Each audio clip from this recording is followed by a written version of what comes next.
శ్వేశలింగమై కనికరించరా విధి లిఖితమునిక పరపర చరిమి అమృతమి కురిపించరా రామేశలింగమై మహిమ చూపరా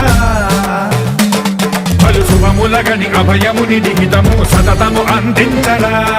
గ్రహణం నిధనం పాప